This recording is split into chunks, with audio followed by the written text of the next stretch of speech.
Other ways I protect myself. Now, most people use sage. Now, yes, I sage my home. I sage my home on full moons. I sage my home when I feel when I'm being called and I just feel, oh, I gotta get some yucky energy out. So I sage my home, especially when I'm doing all these readings, and channeling people's energy. I have to constantly sage my home.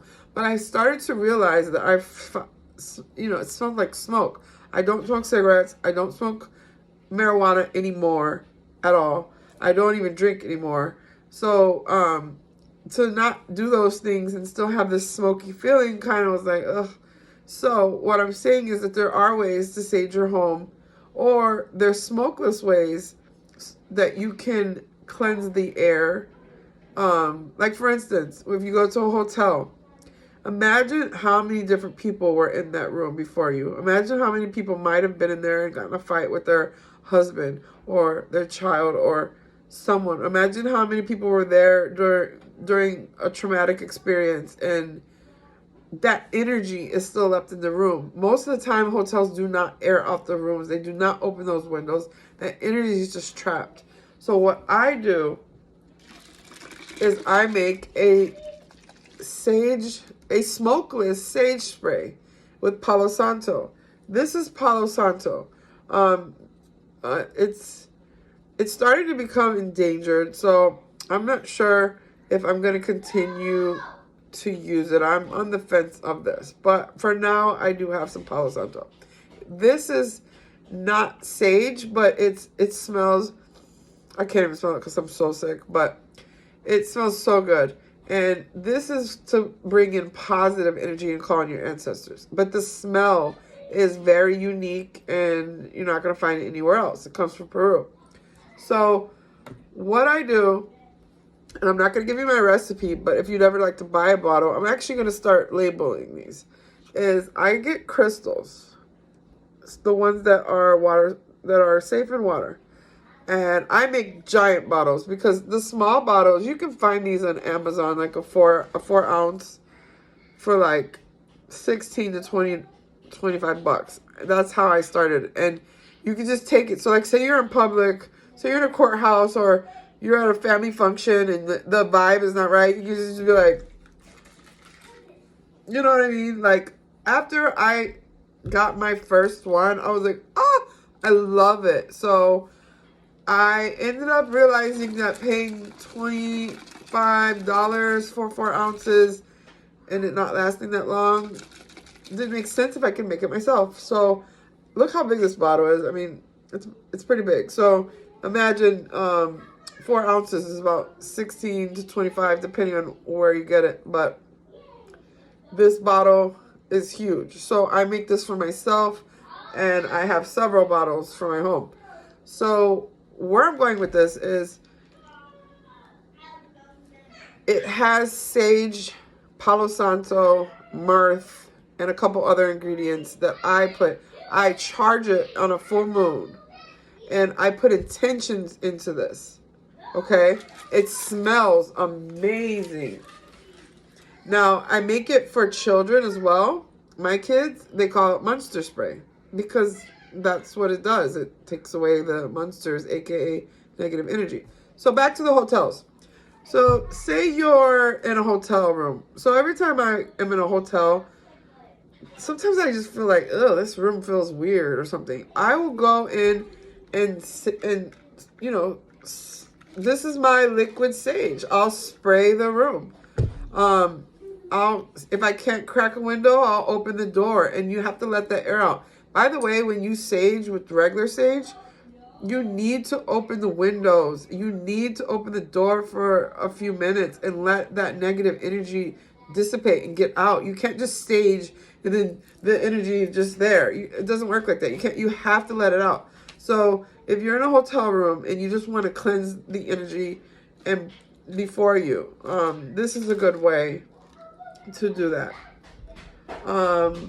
Also, if you're at home, like I said, you could also light the Palo Santo, which once you know what this smells like, you'll understand what that's going to smell like. And I do sell that. So if anybody wants me to make a special bottle for them, I will. But for right now, I'm just letting you know, you can make it yourself, or you can buy it from me, or you can go on the internet and find it. It's Smokeless Sage Palo Santo spray. Other ways to shield yourself. So imagine a bubble around you, and you can even protect your children and loved ones. But you always have to remember people have free will. So I usually stick to my children. Imagine a bubble around you that you can see out of, but no one can see in. They can see a mirror. So people, when they're looking at you, they see a reflection of themselves. So if you have a kind heart and you wish peace, love, and light, then that's what's going to come back to you times 10. If someone's looking at you and they're thinking bad thoughts, or even if they're not in your area and they're sending bad thoughts, there are people out there.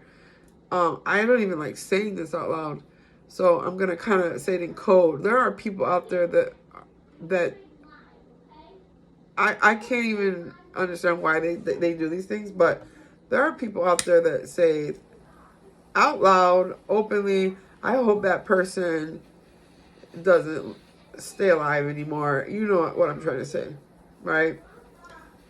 And I don't know if people realize that when they say that, or even the young kids now, they tell people go kill yourself, or go die, you know, things like that. I don't think that people realize that that's something dark in them saying that. And two, you're actually calling that energy back to yourself. What you put out comes back to you. So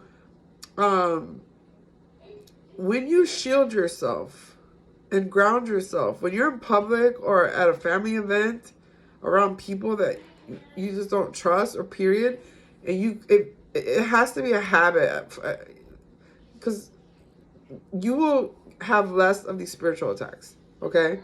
So it has to be a habit. And like I said, mirror. So whatever they wish for you, return to them.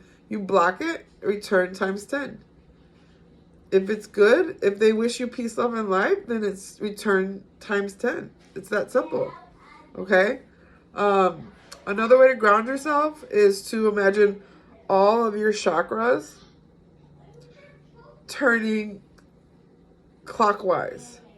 Just like close your eyes and imagine your third eye, your crown, your throat, your heart, solar plexus, your sacral. If I missed one, my bad. Spinning clockwise, and see the vibrant colors, and just get a habit of opening them. Also, deep breathing. Sometimes we have these panic attacks, or we have these uneasiness, and all you have to do is about 10 breaths would really help you.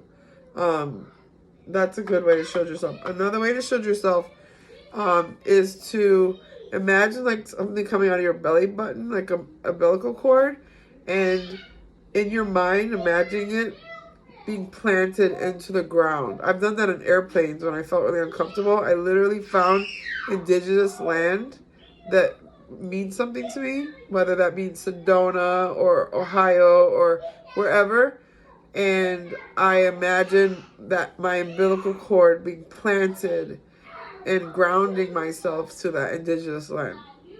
So those are just some tips to ground yourself, protect yourself, and if you do those things often, it helps protect your energy, okay?